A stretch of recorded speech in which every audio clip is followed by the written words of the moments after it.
Imagine the heartbreak of watching your beloved team crumble under pressure, only to have fans who once cheered your name now demanding your head. That's the raw drama unfolding at Wolves as they battle for survival in the Premier League without a single win in their first 9 matches.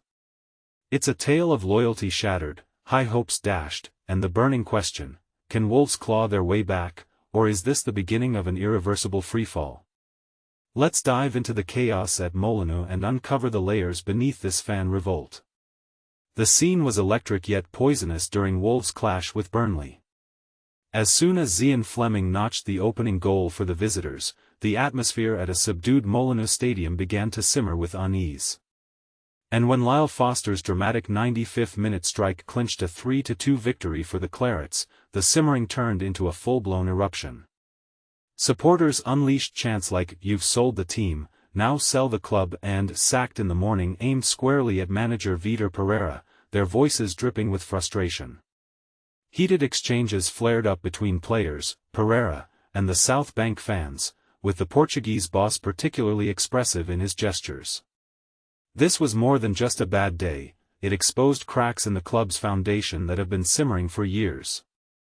For context, relegation in the Premier League means dropping to the Championship, a lower division where teams fight to climb back up, often losing star players, revenue, and prestige, a nightmare scenario for any club.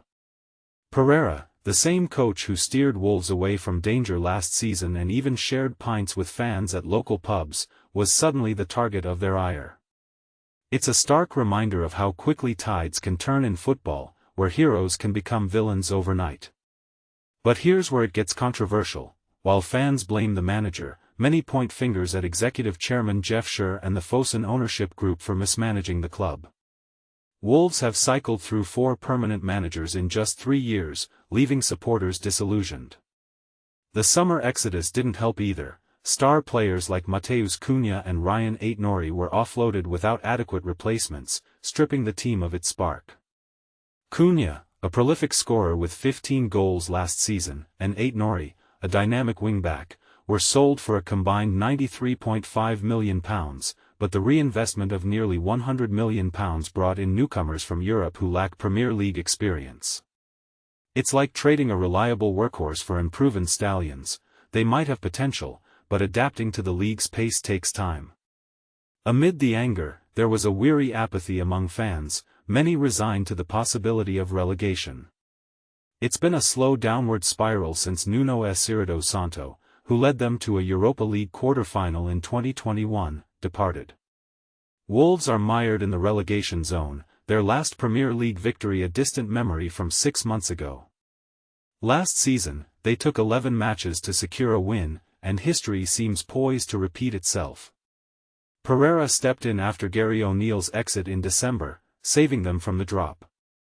But with just 38 days since he inked a 3-year deal, whispers of doubt are growing. Sources close to the club insist he's not on the chopping block yet, with Schur and the leadership valuing his know-how for the fight ahead. And this is the part most people miss. Pereira's predecessor, O'Neill, signed a 4-year contract right before last season but was gone within 4 months. Meanwhile, Domenico Tedi's role as director of professional football, a colleague from their time together at Saudi Arabia's Al-Shabaab, signals the trust Pereira earned at season's end. Club bosses are hesitant to make another change, given the revolving door of managers, and fan uproar won't sway them. Yet, Wolves defied odds last season by surviving after a winless start in their first 10 games, so it's not impossible to repeat. Pereira echoed this optimism in his post-match chat. "It's normal in football, if we win 2 or 3 games in a row, everything changes." He reflected on the fickle nature of fan support, noting how they praised him 2 months ago for keeping the club in the top flight, only to chant for his dismissal now. "I'm not worried about my job, it's about the team and the players. My role is to help them regain their mental strength for the next challenges," he said. To ease tensions, he shared his words to the protesting fans: "We work hard and need to fight together. I get the frustration, you spend 90 minutes supporting, and we give it our all but still concede late. But united, we can win, divided, it's impossible." At what point does the pressure become too much?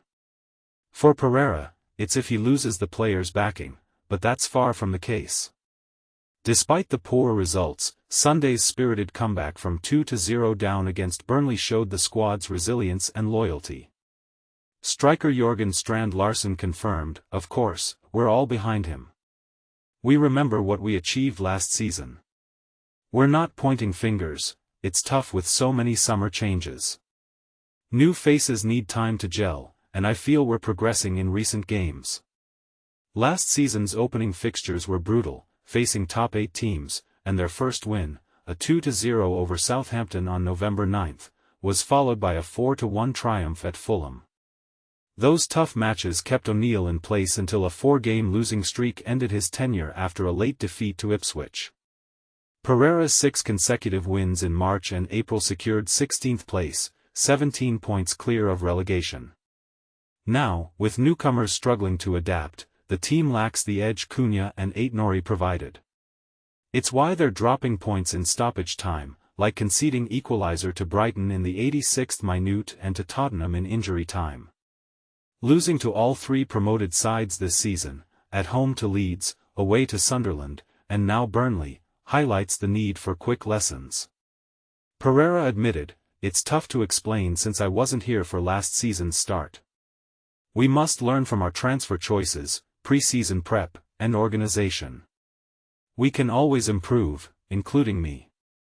So, as Wolves teeter on the brink, fans grapple with trust in leadership versus the harsh reality of results. Is the ownership strategy flawed, or should supporters stand united? And here's a thought-provoking twist: some argue that Pereira's reliance on unity might be romantic football idealism. In a cutthroat league, do emotions trump tactical overhaul? Could Wolves actually benefit from a management shake-up to inject fresh energy, or is patience the key to unlocking their potential? What do you think? Can Wolves salvage the season under Pereira, or is it time for a bold change? Do you side with the fans' frustration or the club's cautious approach? Share your hot takes in the comments. Let's debate whether loyalty or results reign supreme in football's high-stakes drama.